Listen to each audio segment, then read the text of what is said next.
Hi guys, welcome back to the Astro Imaging channel. Tonight's session, remote imaging with Itelescopenet, and Adam Landefeld is going to present that for us. But of course, before we go into that, I do want to show off our image of the week. And while I'm doing that, what I'm going to do is I'm going to give a thanks to a few people.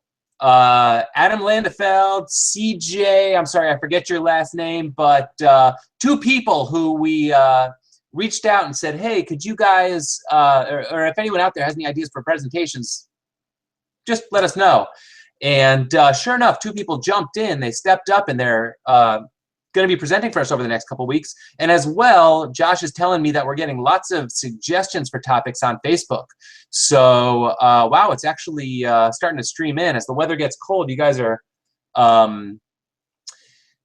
kind of, I don't know, paying attention to the channel. I see our views are up and all that stuff, so all the better. But of course, this week, Image of the Week goes to Warren Sprang on his NGC 7094, a really cool planetary nebula.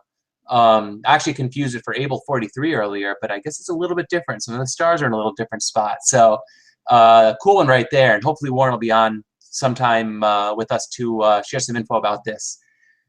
But wow, that's basically what I've got. So I am going to jump back over and in and take my screen back. I think I'm taking my screen back.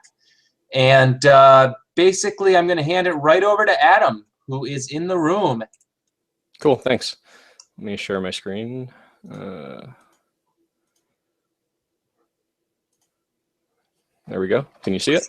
We see it. Perfect. Okay, great. Yeah, so I'm going to talk about Itelescope.net. I've been using this for about a month now, so I'll cover my experience and what I've learned about it so far. I'm by no means an expert, but I'll tell you what I know. So Itelescope.net is a network of remotely operated telescopes. They have 4 locations. They're in New Mexico skies and Sierra remote observatories. They also have one in Spain and one in the Southern Hemisphere at Siding Spring Observatory in Australia. They have a pretty wide range of telescopes, 20 in total. They range from 4 inches up to 0.7 meters. They seem to be kind of in 3 categories. They have 4 to 6 inch refractors. A couple of them have one-shot color CCDs, but the large majority have mono CCDs. And then they have a few reflector, like Newtonian reflectors, and then the rest are larger plane wave CDKs. And they have the way that you operate the telescopes is through their website. So they have their website lets you do reservations and plan creation and monitor image acquisition and do data retrieval. So of course it costs money. So you pay for exposure time using points and you buy points using money. It's a subscription service. So they have a pretty wide range of monthly plans that basically give you different amounts of points per month. And of course, you can buy additional points above and beyond your monthly allotment. And with your subscription comes some amount of active reservation time limit per night. And each telescope has a base rate in points per hour. And there are a couple different ways you can get discounts on the hourly rate. One is if you have one of the higher subscription plans, they give a discount on some of the larger telescopes. And they give a discount based on the moon. So based on the phase and altitude of the moon, you'll get sometimes a pretty substantial discount.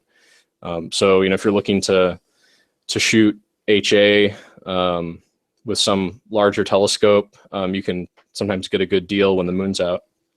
And they're really generous with refunds.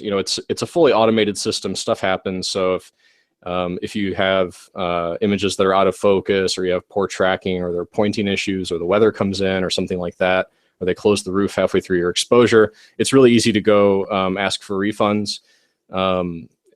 I've done that a bunch of times and always gotten a refund. Seems like generally if the amount of points is pretty small, it automatically approves it. And if it's a larger amount, then it takes a day or so. I'm assuming somebody looks at it and then approves it. So a couple examples here for what I've done so far. I'm on plan 490, which means you're getting 490 points, I think. T20 is a 4-inch refractor, and T24 is a 24-inch plane wave. So you can see, the first one was it's a wide field setup. So I shot the Heart Nebula with that. And you can see the timing there. So, I think all of the HA and a little bit of the S2 was when the moon was out. And that was about 500 points total, which is $500. And then for the 24-inch plane wave, this was LRGB, so the moon was not up, so there was no discount. But I think the plan gave me a 50% off on that scope, so that was about $200. So it's not cheap for sure. So why would you want to use it? Here are some of the things that motivated me. At first, I was a little bit, but I heard about this site about a year ago, and I was a little bit taken aback by the cost. But I'm a little bit more numb to the cost now, and I try not to think about how much I spend in gas going out 2 hours away to a dark site very frequently and things like that. So the cost isn't as big of a deal now, and kind of have it in perspective. You have access to gear that you wouldn't otherwise have access to. I don't have a plane wave 24-inch scope, unfortunately. So different fields of view, different resolutions. You can image things that may not be visible where you live. So, for example, they have stuff in both hemispheres. I'm up in Seattle, and Orion doesn't get very high here. So some of the other sites, I get a better view of it. The skies are obviously darker, probably than wherever you're at. And the weather is often better. Like I said, I'm in Seattle, and last year, I think from October through at least the end of March, I didn't get out a single night because of the weather. So, shooting Orion, again, pretty much impossible. And it's easy, you're not going out maybe on a weeknight, getting very little sleep, sitting out in the cold, moving gear around. So there's a convenience factor as well. Although, I think a lot of us enjoy using our own gear, but, sometimes it's a pain. So the process is very similar to what we all do with our own setups. There's still quite a bit of planning work that has to go into it in advance. So you need to decide what target you want to shoot. And based on the target, choose a location and an imaging train. So for example, let me switch over to their site. So they kind of have three different website areas. One is itelescope.net, which is their homepage. Then they have go.itelescope.net, which is their launch pad for imaging. And they have their FTP site, which I don't have up right now. If you go to their homepage and you go to telescopes, you can see all of the telescopes that they have. You guys can see the website, right? Yes, we can. Okay, good. So you can see these are the telescopes that they have in California, New Mexico, and there's Spain ones and Australia. And so, based on what you're trying to shoot, you need to browse through their telescopes and decide which one's the most appropriate. So for example, this is T24, the 24-inch plane wave that I referred to earlier. And they have all the information you need to know about it. Bunch of information here about whether it's externally guided or not, and what kind of exposures they recommend, like maximum exposure and maximum recommended exposure, and the type of CCD and any caveats you need to know about that. What kinds of calibration frames they have, so what exposure lengths do they have for darks, and then a bunch of details about the actual instrument and telescope and the mount. And an example of the field of view. Actually, let me switch back. One important thing to note that was a bit of a surprise to me, although I kind of understand now why they do it. All of the cameras have a fixed rotation angle. So if you're used to really precise framing, custom framing of whatever you're trying to shoot, you won't get that. So you might find a scope that has a great field of view, but the rotation angle doesn't work with the target because the field of view is too tight. So definitely keep an eye on that. I'm guessing they do that because they don't want to have to have people shooting all custom flats all the time. And they also list out the filters here. Most of the scopes have, or most of the cameras have narrowband and LRGB filters, and some of them also have some photometric filters. Oh yeah, and some of the cameras are not anti-blooming. So that's another thing to watch out for. If they're not anti-blooming, you need to be careful, obviously, about your exposure time. So like I said, you need to decide on exposure length, the timing of when you want to shoot, where the moon is, the altitude of the target, the time zone, right? Because you're shooting somewhere remotely, you need to think about what time zone that's in. I know that, at least as far as I can tell, Stellarium, when you switch to a different location, it doesn't switch to the local time zone for that location, which makes it kind of complicated to figure out the timing. And then create an imaging plan. Now they support a couple different ways of building imaging plans. I'm going to go to, from the launch pad, if I were to click one of these scopes, it would take you to the page for the scope. And there's a couple things over here that you can do. You can do a one-click image where you just take a single exposure. And you can run a series of images where you're kind of almost creating a plan on the fly. You can run a pre-created plan, or you can have a pre-defined reservation that will launch a plan. But to create a plan is really very simple. So if I go to plan generator, you basically specify the target, and just like you're used to in SGP, you specify a sequence of events. It's going to load here. Let me try a different telescope.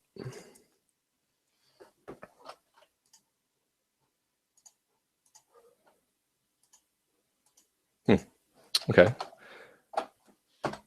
So here's the plan generator.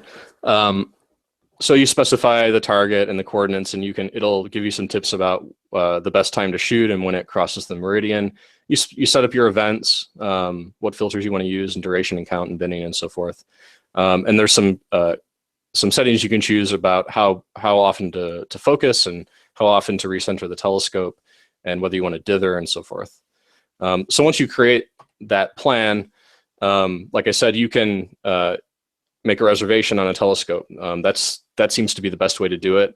You're sort of reserving time on a scope, and before you do that, you'll want to check the weather. They have some pretty good weather information here. So, for example, this is their weather page for New Mexico skies. So they have the all sky cameras, some telemetry about cloudiness and wind speed and temperature. They do have a scene monitor. I believe they also have one at SRO. Some current telemetry and the clear sky chart and radar. So you can come here ahead of time and see if you want to shoot the following night, and then set up your reservation. Of course, like I said, you can set up a reservation, and if the weather is crappy, you just the roof will be closed, or the roof will close in the middle of your run, and you can always get a refund if all you shot was clouds. And then once your reservation, of course, will start automatically. You'll get some emails about the fact that your reservation is coming up and that it's started. And once it's started, you can monitor the run in a couple different ways. One way is to preview the last image that was taken. So every time an image is taken on any of the scopes, it goes through a subsequent procedure of calibration and generating a preview of a stretched image. And there's nothing going on at New Mexico right now, so you can't see a preview. But if somebody were imaging on the scope, you would see just a JPEG preview or review, I guess, of the last image. The other thing you can do is go to system status, and this will show you what's currently going on with the scope. Right now it's stopped and the camera's idle, but it shows you, if it's exposing, it'll show you an exposure progress and the cooler setup and what filter it's on and so forth and so on. And a sort of a script output, a more verbose log of what the scope is doing. And if you're auto guiding, you'll see the guider graph there. Another cool thing you can do is actually look at a screenshot of the desktop of the computer that's actually driving the whole thing local on site.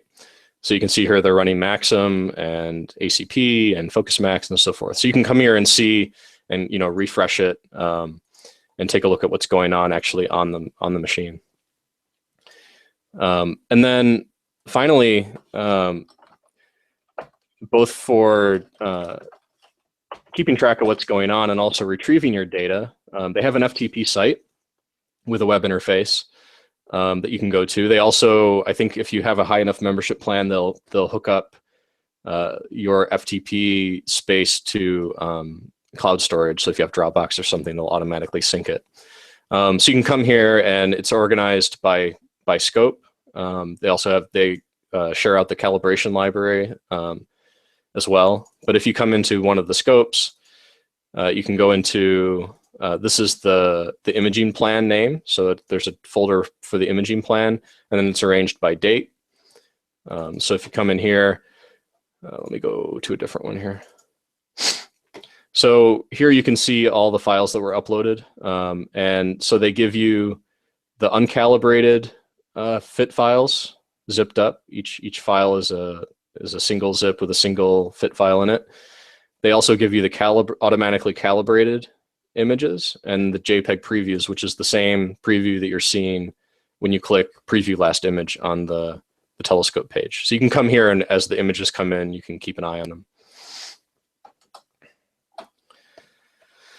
And like I mentioned, you can request refunds. So they'll send you email when the plan ends with a summary of how many points you used. You can also go back and review all your account history. And for each session, you can easily request a refund and specify, whether it was poor weather or tracking or something like that, and get some points back. Let me see. Let me go back.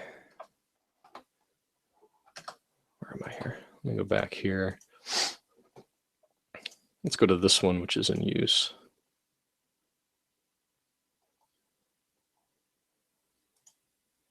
Okay, there you can see the preview behavior.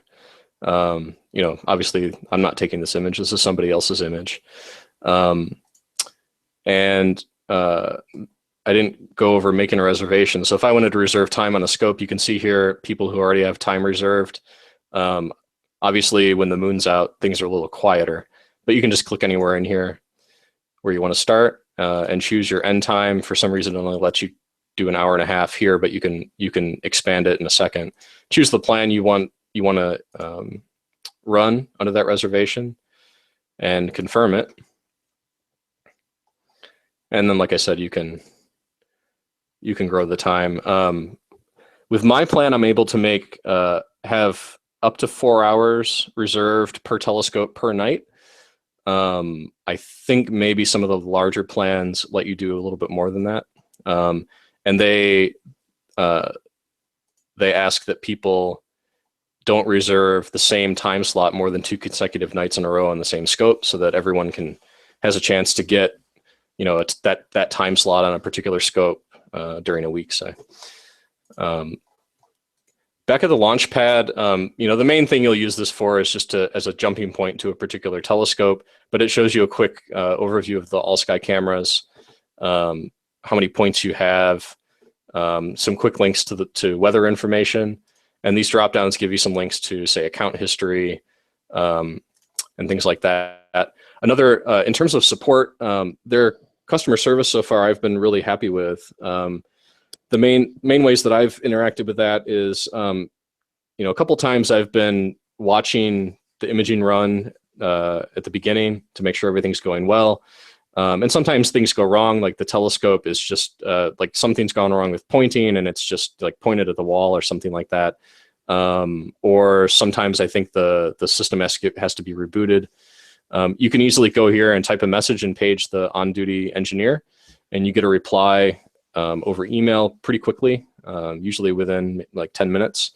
And they take a look at the problem and fix it. The other way is to open a support ticket, which is not as quick of a turnaround, but usually within 24 hours you get a reply. I do things like that if I get some odd result in the images that I don't really understand why it turned out that way. I'll send the support ticket. For example, the 24-inch plane wave has a particular kind of CCD that needs the sensor needs to be flushed after every image, and there was something going on with the dark calibration master. It needed to be redone, and so I sent the support ticket and said, hey, all these images turned out really weird. What's going on? And they followed up. So been really happy with the support so far. Between the responsiveness and the helpfulness and the ease of refunds, it's been really good. Any questions, Adam? Yes, one just popped up. Josh is asking, how's the availability? Do you notice you can usually get time on a particular setup if you want to, or do you really have to reserve space far ahead of time? Any rhyme or reason to the availability? I'm going to assume that all those availables we see are only because of the moon right now. Yeah, I started using it at the beginning, roughly the beginning of October, and I think when I started, the moon was out, and the reservation panel was wide open, and that's when I started shooting the Heart Nebula in HA, and definitely when the moon was gone, the usage went way up. And particularly on T24, which is what I was shooting when the moon was down, it was a little hard to get time.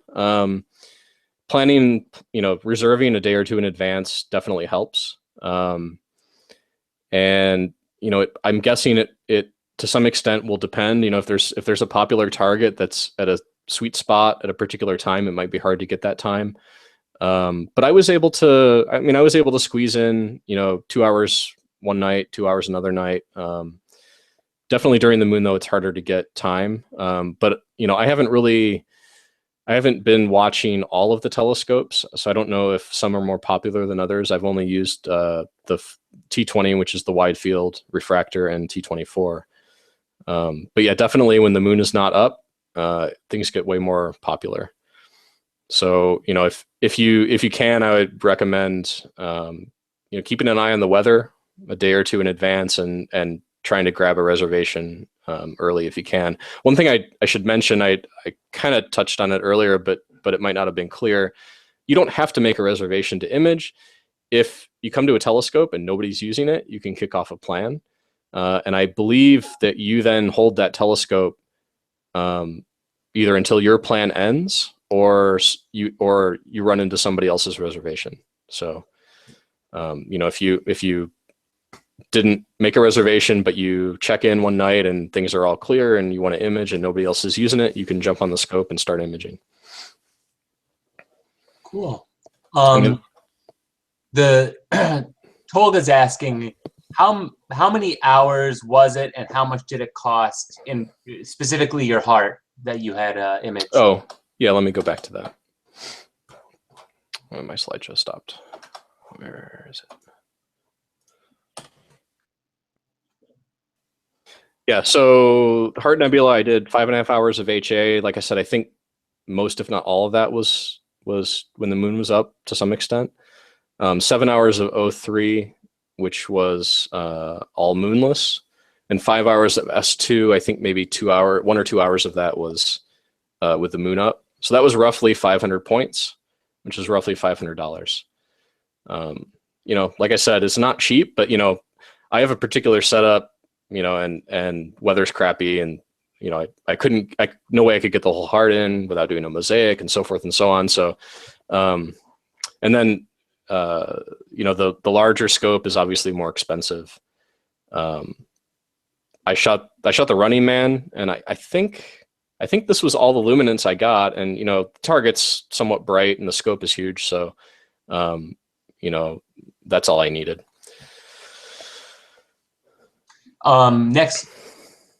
Next question from Josh. Have you seen any SWIR or EMCC cameras? I think he's EMCCD cameras. I think he's just wondering if they have any of the exotic cameras on there. No, well, I'll tell you what I know. So T3 has a one-shot color. It's an S-Big. And they have a number of, I think T20, they have at least 2 or 3 or 4 of these guys. I think they're exactly the same, maybe on different mounts, but it's the, what is it?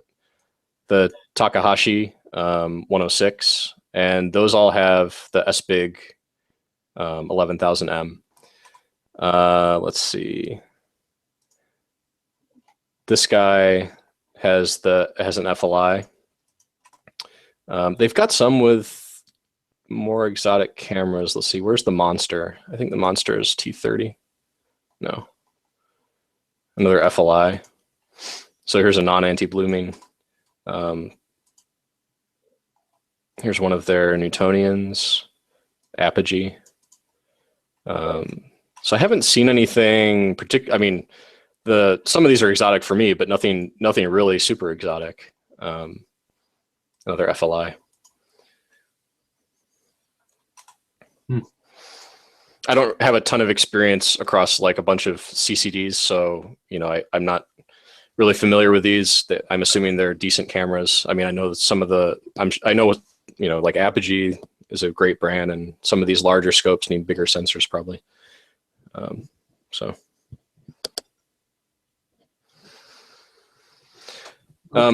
And then I think all I have left is the 2 examples of what I've done so far. We covered reviewing the data and the support. This is the refund request with the different reasons and how many points you want back. Like I said, it's pretty easy.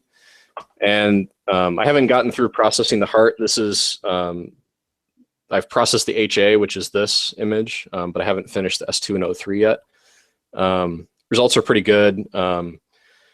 One thing that I'm not used to dealing with yet, at least, with my camera is dealing with column defects and stuff like that. So the 2 units that I've used so far have both had column defects that you have to deal with in PixInsight, but that's not too big of a deal.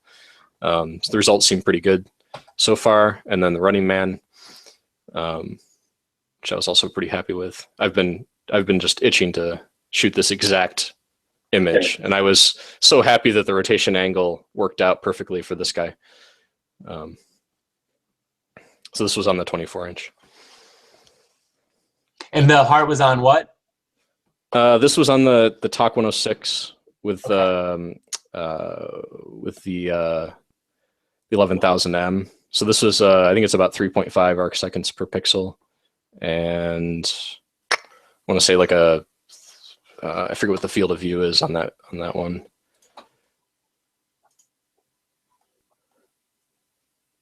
Uh, 155 by 233. Really sharp image. And Josh, it's funny when I posted the Running Man and you commented about near infrared on that one. I immediately went to their scopes and started poking around to see what kind of other filters they had available. And I'm not too familiar with them. I sent an email to them asking what some of the filters were, because I tried to find them on Astrodon's site and it was a little bit hard to map them one-to-one. But for example, on T24, which I shot the Running Man with, this is what they list for the Astrodon filters. I'm not sure if any of these are mapped very well to what you've been using. It's a little too small. I can't see what it says on there. Is one of them an I or a Z filter? Yeah. So they have a V and I, and then a V star minus 50S and IC star minus 50S. So some of these kind of look like what they have on Astrodon's site, but the names don't match up exactly. I think those are Johnson Cousins filters. Okay. I think that I one might be right, but the problem is that I don't know that camera is any good in that range. That maybe it's got like 10% QE or something. Yeah. I would have to look at that. I don't know. That would be interesting to try though. Yeah, it would be odd if they put that on there on a camera that it didn't do much good on. But yeah, that's a good point. I hadn't thought about that yet, but that's definitely a consideration. Yeah, well, that said, if they assembled that package 5 years ago, they didn't have the Sony cameras out at that point. So, right. Here's the Beast. This is their largest one. It's I think it's a 27-inch plane wave, 4,500 millimeter focal length with a 0.5 arc second per pixel.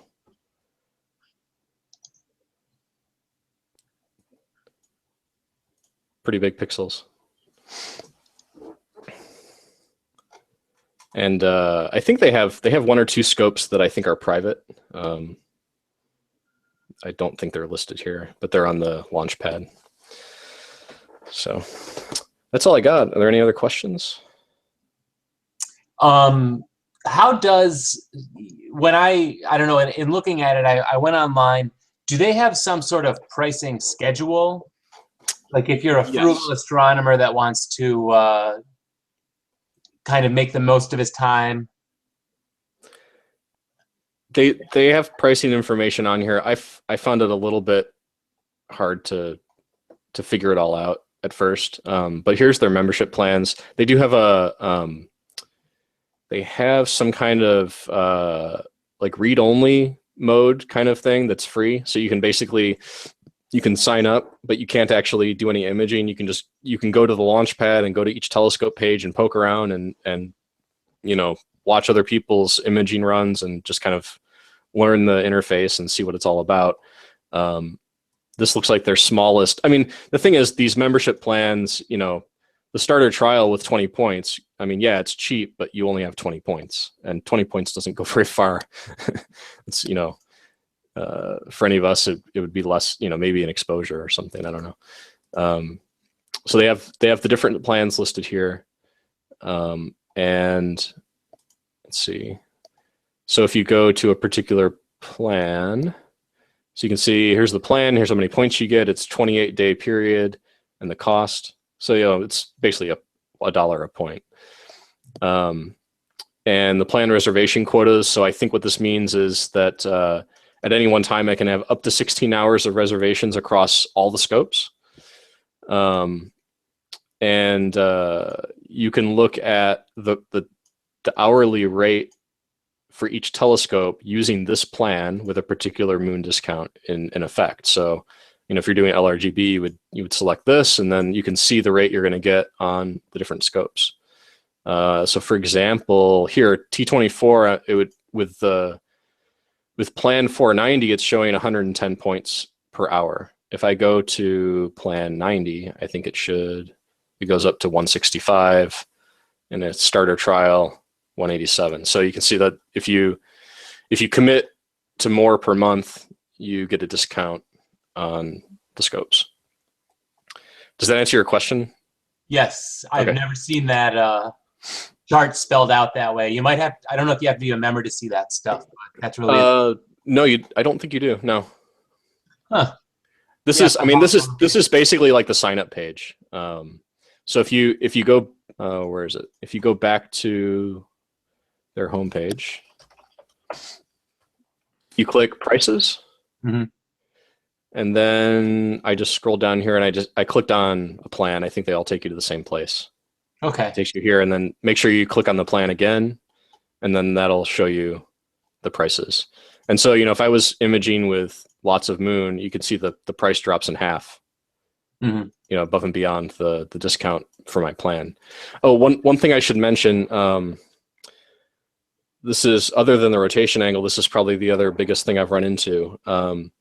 So, for example, with T20, which is this guy. So it's the Takahashi externally guided. I've had really bad luck actually auto guiding with this thing when the moon's out. So when I was doing the Heart HA imaging, the moon was 50 degrees away, and it was warning me every time I started that it was, I think, less than 60 degrees away, and the guider would try to acquire a star and would typically fail, and it would fail back to unguided, and for the most part that worked okay. I mean, it's on some kind of paramount, you know, so it's but I was doing 600-second exposures, which is the maximum that the system lets me do on that setup.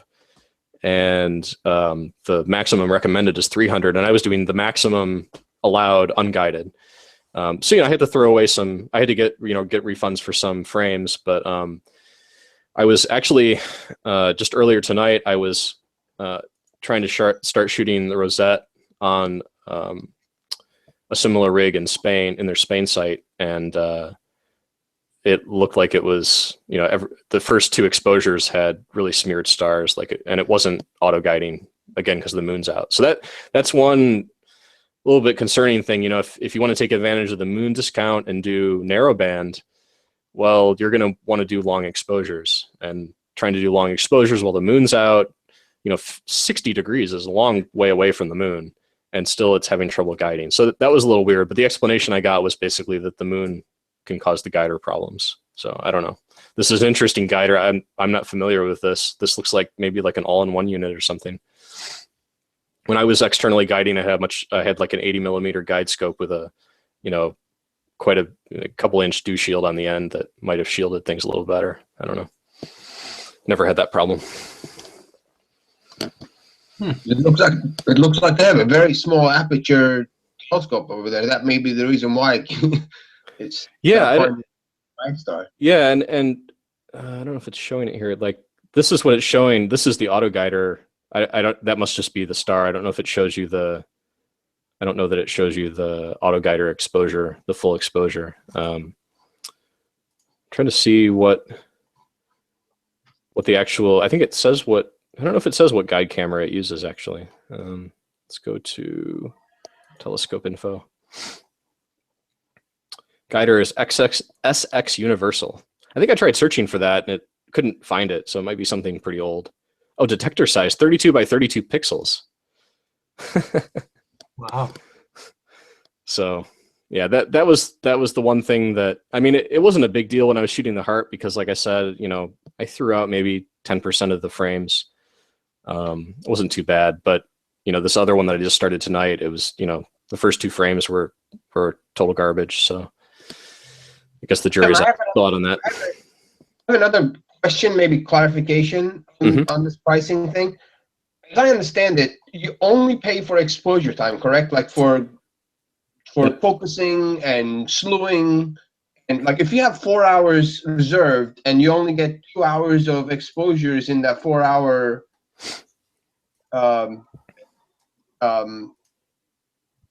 block, you only pay for 2 hours. That's right. You only pay for active exposure time. So when the main CCD shutter is taking, you know, when you're taking your actual exposures, so focusing time and stuff like that doesn't count. So if I make a reservation for 4 hours, I'm not paying for 4 hours worth of time on the scope. If only 3 hours of that is actual imaging, I'm only paying for 3 hours. I just wanted to clarify that. I wasn't 100% sure on that. Yep, and they call that out here as well somewhere. Exposure time only. So if you want a 5-minute image, your account's charged for 5 minutes, and that's it. So it's purely on the exposure time. Adam, would you mind pulling up what was it, the Beast, like something like a 20-inch or above, just for my own. You want to go to the info page on it, or? Yes, please, to see like the specs of the camera and all that. Because what I'm doing in my head, and this is something that I swear I'll never do with my own equipment, I'm trying to look at the price of, say, the scope, the mount, the image the camera, and I don't know, you've got like some $60,000, $70,000, $80,000 setups there. Yep. So when you take that and figure $100 an hour, you're getting 600 hours or so, or more, for the price of the equipment. And then the unknown factor is that it's, or I shouldn't say the unknown factor, but the beneficial factor is you don't have to set it up, you don't have to polar align it, you really don't have to worry about it breaking, and it's in dark skies. Right. I mean, yeah, you could buy the setup, but you'd have to, you know, how much expertise would it take to run it? And would you wouldn't probably have it in your backyard. You'd probably want it in an observatory somewhere where it's worth having. Exactly. So that, you know, so the costs add up, you know, I guess. And, you know, it's not something for me, it's not something that I'm going to use a lot. You know, for me, it's like, you know, October sets in, daylight savings time goes away, depression kicks in, you're not imaging, I want to image. There's things that, you know, there's things that I can't image either from where I'm at or with the setup I have, things like that. So for me, it was like, maybe I'll try it and, you know, shoot a couple things that I've wanted to shoot. One thing that I've had my eye on ever since I started this whole thing, the hobby, was the Sombrero Galaxy. And, you know, there's no way my gear can shoot that. It'd be a tiny little speck. So just, you know, for me, it's more of something to use here and there, maybe in lulls or with targets that you can't get otherwise. So this is the 24-inch. Here's the gear info. Yes. Or when you're done with that one, Adam, go to Telescope 17. So this is what would be attractive to someone like me. It has a FLI Proline E2V CCD that has extended red sensitivity. It's almost 90% in the near infrared. What was it, T17? Yeah, with practically zero read noise on it. Well, you'll notice here that T17 isn't listed in Australia. Oh, here it is. Sorry, I missed it. Yeah. And so it's called the Deep Field Scope. It says it holds the world record achievements for most distant objects imaged by amateur astronomers. So that's pretty cool. To me, something like that might be interesting if you wanted to shoot in a in a range that you couldn't shoot in, period, regardless of size. Mm-hmm. That's why I didn't recognize that PL4710, because probably 94% probably own one. percent peak QE in the near infrared. So yeah, that's very cool, and that's set up with all Sloan filters. It has the GR, I, and Z filters on it. Yep, it's a nice QE Very curve. Cool. Yeah. But I need more megapixels. Yeah. No oh, it's only 0.92 arc seconds. Oh. Yeah. Well, I'll tell you, that's exactly what Josh said. It's a nice one to use, but probably not a nice one to own, because it's going to tie up a chunk of your money and be a little bit limited in the stuff we're going to do, a little bit limited in the pretty picture department. But yeah, to try it out, great opportunity. Yep. Very cool. It's only $20,000. I don't know what you're talking about. No problem. Is it really only 20? Yeah, but then he's gonna have to buy a 24-position filter wheel. Mm-hmm.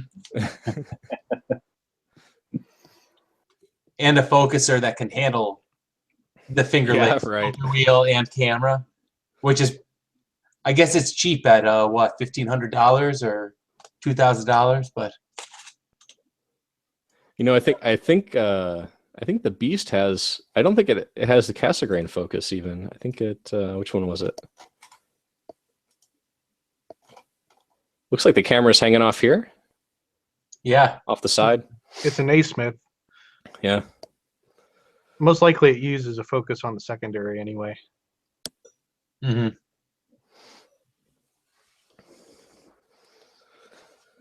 Yep. So you've been happy with it? Yeah, pretty happy so far. Like I said, I used it for a month. My subscription just renewed for a second month. I'll probably cancel after that. But I might come back to it next year, the year after, and use it again during the winter. Not, canceling not because I'm unhappy with it, just because like I said, it's not something that I see myself using on an ongoing basis. It's more of something to use here and there. Mike Overacker is asking, how do you see the list of telescopes? I think he's just asking to get in. Yeah, so if you go to itelescope.net, click the telescopes, and then each of these, they name their telescopes T and then a number. For the most part, the number represents, well, like T24 is a 24-inch and so forth, but some of these don't correspond. But these are the scopes, and if you click on them, you can see all the details about the scope. And they have, I haven't actually looked at this before, but they have a single chart showing you the different fields of view relative to a horse head here.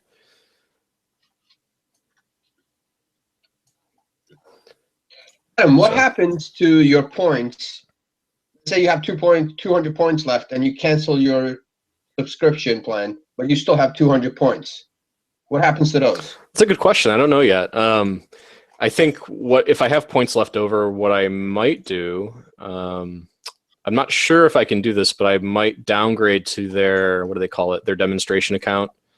So I'm wondering if I can downgrade basically to a free account where I'm not paying per month, but still retain my points. Do you have a time limitation in which you have to use those points? No, they carry over. Yeah, that was my leading question. Nope. And, I mean, I had some points left over a couple days ago when my subscription renewed, and those points carried over. So you don't lose points. I think Mike's saying that it's asking him for authentication with the username and password before it lets him see the telescopes. If he's going to the launch pad, you have to log in here. You don't need to log in to see this. Yeah, just www.telescope.net or itelescope.net.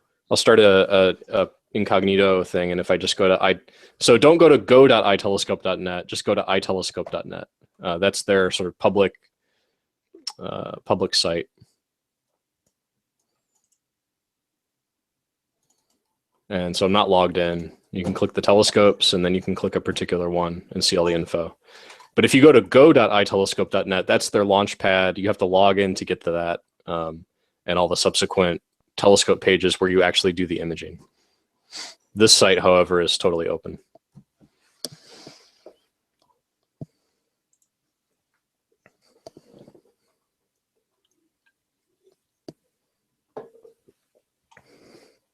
I think that'll probably get him in. So very cool. Anyone else have any questions? Whether it's anyone in the room or anyone outside. I should mention that they have a Facebook group, and I've seen a number of people posting things about asteroids and things like that. So it seems like there's at least some people who use it to image asteroids or maybe do to figure out orbits of asteroids, things like that. I saw somebody post yesterday or today asking for if somebody would want to confirm the breakup of a comet or something like that. So it seems like there's some kind of lower volume of more scientific usage as well. And they have some photometry stuff. So like if I go back here to the launch pad, you can see this VFOT. I'm trying to remember where they describe that.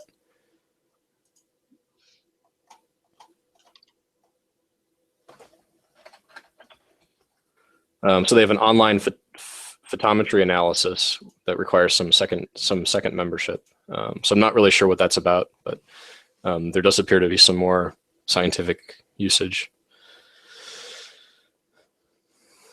AAVSO is the variable star group. Mm. That I forget his name. I think he's the president. He presented for us, and I don't know if I'm not sure whether the membership is costs money. Okay, Mike got in. Are you talking about Bob Buckheim? Bob Buckheim, is that who it was? Yes. Well, that's the guy, but he's more in the SAS, Society for Astronomical Sciences. No, Dennis Conti, right? Okay. Oh, did he present on the exoplanets? Yes. Okay. Yes. Yep. Eric Emmons is asking just a little bit more about the refund process for bad subs. I think you had that screenshot up. Yeah, well, I can show you how that works. So there's a couple different ways you can do it. Well, so first of all, you can ask for a refund for any set of exposures, basically. When you go to ask for a refund, you say, I want a refund from this session for this many points. But basically, from your point of view, you're looking through your subs and like, this is junk, this is junk, this is junk. Okay, 3 subs are bad. I'm going to, based on the rate that I was paying, I'm going to convert that to points and go ask for a refund. You can do that a couple different ways. Like I said, they send you an email when your session ends. So in that, there'll be a link to ask for a refund. The way that I do it typically is from the launch pad here. You can go to account history. And this shows you all the transactions, both the debits and credits. So you can see like here I spent 37 points imaging on telescope 20. So if I select that, it gives you the details. So how many points I spent, the the start and end time, how many hours were used, what telescope, the base rate of the telescope when I was shooting on it, what kind of discount I was getting, things like that. And if I click here, it takes me to the refund page, and I can say, oh, well, let's see, there was poor weather. I can type some more stuff here if I want. You know, sometimes if something weird happened, I'll describe what happened. And you can say, you know, maybe not all of them are bad, maybe just a few of them were bad, so I only want 20 points back. And click submit. And it seems like if the number of points you're asking for is small enough, I don't know if it's small relative to the total points for the session or just some absolute threshold, it'll be auto-approved right here as soon as you click submit.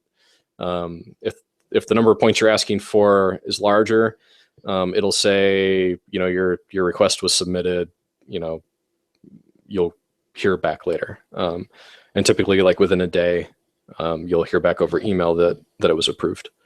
I'm assuming that if the number of points is large enough, they just want to review all the refund requests. So, Lou is asking, can you set up a planned image so you can image while you're at work or on vacation? I guess the question is, set up the plan in advance and then forget about it? Yeah, that's exactly what you do. Let me just take you through a full example. So here I'm on Telescope 20, and I want to create a plan. So I go to the plan generator. Hopefully this works this time. There we go. So I'm going to create a plan, and let's say I want to shoot M42. So I can click this, and it shows me, okay, it found the target, and it recommends a start and end time along with the transit time and in local time. And it fills in the right ascension and declination. Of course, you know, what I do is I create equipment profiles in SGP that match up with the scope and camera combinations that I'm using. And so I'll go and use SGP's framing and focus wizard along with the rotation angle. And I'll get the framing exactly where I want it. And then I'll just, you know, I'll manually enter the coordinates here. And I want to take, say, 4 hours of luminance, 300 seconds. And I want to focus every hour, and I want to recenter every hour, and I want to dither and create plan. Okay, so save the plan, and if you go to my observing plans, you'll see the list of all your plans. This is the one we just created, and if you click it, it's just a text file. And so you can actually pull this out into Notepad and make changes offline, and you can actually upload plans directly here. So you're just uploading these text files, basically. Oops. So wait for my hard drive to spin up. Okay, so once you have the plan, if you want to image while you're at work or while you're on vacation or whatever, then you're going to be making reservations. So you're going to come to the reservation view to make a reservation, and this shows you 4 days and who's using it and when it's dark. So you can go out. I don't know how far. I guess it lets you go. You can go as far out as you want. So let's say that I wanted to set up an imaging run for while I'm on vacation over Christmas. So December 27th, I'm going to come in here and make a reservation and select my test plan. And just, you know, I just set up enough time here that it stops complaining about not being enough time, and hit confirm. And then let's say I want to do 4 hours. And then I want to do another reservation the next, 2 nights later. Probably the biggest problem with doing it this far in advance is, you don't know what the weather's going to be like. And like I said, they want you to not reserve, the same telescope for the same chunk of time more than 2 nights in a row. So you have to work within those limitations, but you can go ahead and set up, a bunch of reservation slots, ahead of time. And I haven't really hit this limit, so I'm not sure exactly how it works, but I showed earlier that each plan has a maximum reservation amount. So, you know, if you wanted to reserve a bunch of stuff months in advance, I think you're still limited by whatever it was, 16 hours of total reservation time at any given point in time. So, you know, if I wanted to reserve 50 hours of reservations over the next 3 months, I couldn't do that. I think you'd have to stay within the 16-hour limit or whatever. So once you have these set up, then as soon as the clock hits 2,200 hours on December 27th, your plan will start, assuming the roof's open and the weather's good and so forth. But so it's, once you set up the reservation and the plan and everything, it's fully automated. And you can, when you come back from vacation, you can go to their FTP site and download all your data.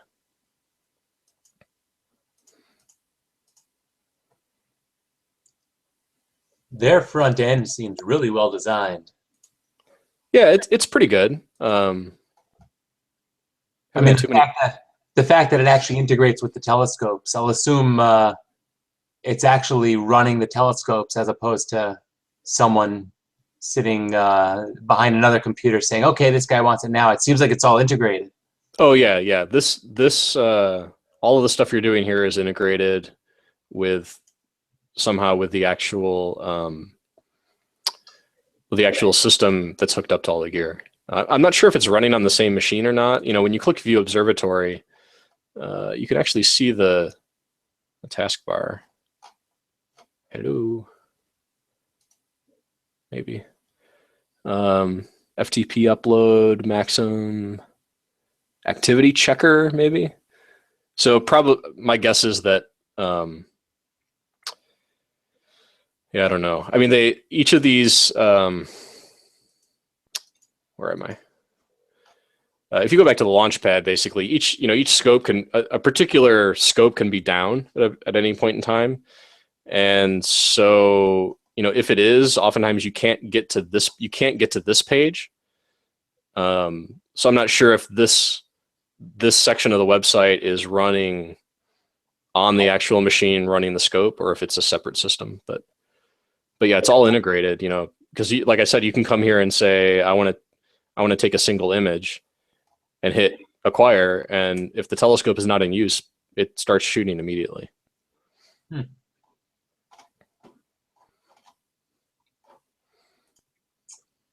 Very cool.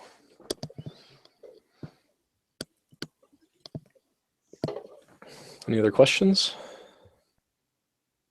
I think that's all the questions that came from outside YouTube. I don't know if anyone else in the room has any further questions. I do want to thank Adam for offering to do this. This is really interesting. I've never seen any explanations online of really how iTelescope works. And it's something that's been missing, because I'd imagine there have to be a lot of people that would, once just getting a little bit more comfortable with how it's set up, would definitely be interested in trying this out, particularly in southern targets, or targets like you said that your lowly gear just hadn't been able to shoot at one point. Or maybe you live in a light polluted area and you just galaxies, dim galaxies are out of your reach. Seems like, I don't know, a cool opportunity. So thank you, Adam. Next week's presentation, CJ Wagner, on, I forget what we titled it, but